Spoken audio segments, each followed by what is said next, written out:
Filmgoers have finally discovered something Deadpool's longtime comics fans have known for a while. The merc with a mouth is nearly impossible to kill. He soaks up bullets, survives buildings burning down, and even regrows a hand in the weirdest way possible. Am I crazy?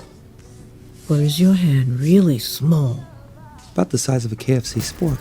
It's easy to leave the theater wondering exactly how anyone could ever defeat someone with such an amazing healing factor. Fortunately, years of Deadpool comics have offered an array of techniques for accomplishing just such a goal. Supervillains, avert your eyes! Here are just a few ways to defeat Deadpool. It takes a planet. Like most Marvel characters, Deadpool has died in the comics, and in a pretty staggering variety of ways. He recently bit the big chimichanga in Deadpool 45, when an entire planet fell on him, which isn't too out of line for a normal Deadpool adventure anyhow. Deadpool was just one of many casualties during Marvel's latest Secret Wars event, in which different parallel worlds collide with each other, with the intention of thinning out the complicated multiverse and making Marvel Comics a bit more reader-friendly. By the end of the story, there are just two parallel Earths, the one we know and love, and Marvel's Ultimates Earth, which smack into one another. Like most comic book deaths, this was a temporary arrangement, as Mr. Fantastic and his family eventually helped recreate the entire multiverse, Deadpool included. The event certainly cements that there are some things even Deadpool's healing factor can't take on, like reality falling apart.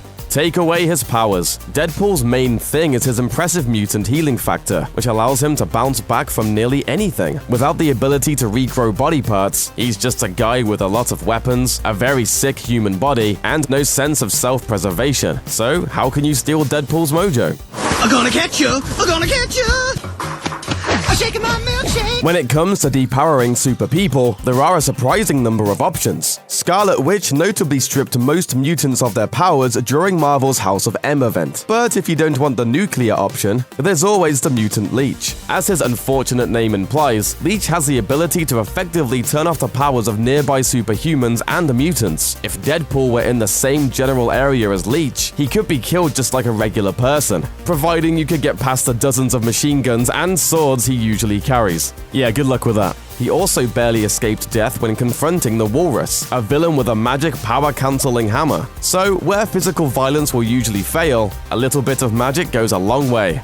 Science! If you don't want to rely on superpowers, there's also science. The answer could be as simple as the special serum used in Deadpool 54, which made him handsome, but also took away his healing factor. Don't have access to a chemistry set? Carbonadium is also an option. Like vibranium and adamantium, carbonadium is another fictional Marvel metal that villains like Dr. Octopus and Omega Red have used over the years. It's one of the reasons Omega Red is such a deadly foe for Wolverine. His radioactive tentacles are able to negate Logan's healing factor. While Deadpool hasn't felt the deadly sting of carbonadium himself, a Deadpool from a parallel universe used some carbonadium katanas as he killed every living hero. The swords were able to successfully decapitate Wolverine and turn off his healing factor, so no one is safe. Cure his cancer.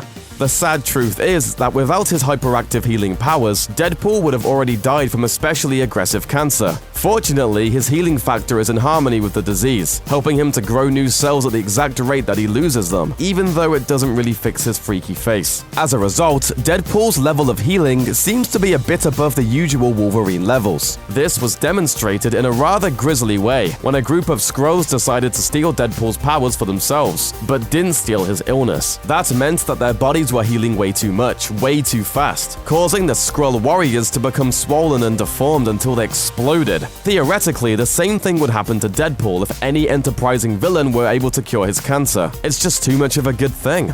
Give him the feels. Despite often being written as an insane and violent parody, one consistent quality Deadpool has is that he forms strong bonds with friends, teammates, and kids. Who else could have formed a rapport with Negasonic Teenage Warhead? You, chicken noodle. Nothing compares to you. Sinead O'Connor, 1990. Sorry. That's all right. You're cool. That bonding with young people is rooted in the comics as well, with Deadpool forming a protective relationship with Evan, a young clone of Apocalypse. What does this have to do with defeating Deadpool? Well, in true comics tradition, he's just like every other hero. He's easily manipulated when it comes to people he cares about. Why did you say that name?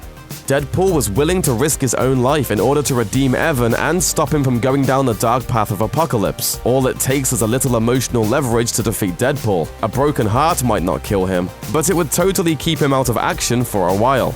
Heroes and villains. Even before a planet was dropped on him, both the good guys and bad guys have actually been defeating Deadpool for years. Thanos is one of the biggest villains in the Marvel Universe. Even when he isn't wielding the Infinity Gauntlet, he's able to obliterate characters that are otherwise really difficult to kill. Wasting no time, Thanos kills Deadpool on the second page of the 4-issue Deadpool vs. Thanos miniseries. Deadpool is legitimately dead, until he's brought back to life by Death herself, who of course has a crush on Deadpool. And that's not even the last all-powerful opponent that tangled with Wade. Loki was actually able to defeat Deadpool in the most bizarre way possible. Forget about magic and powerful Asgardian weapons, which would probably do a good job cutting Deadpool down to size. Loki's curse results in Deadpool being annoyed by almost everything in his life, and the creation of possibly the best Deadpool costume of all time. And as a twisted bonus, the curse also prevents Deadpool from killing himself whenever he tries. It's crazy.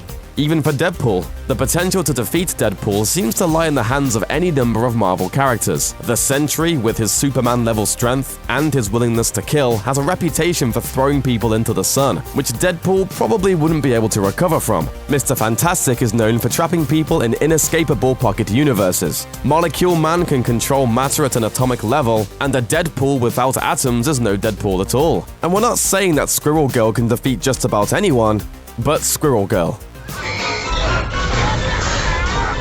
I see your squirrels?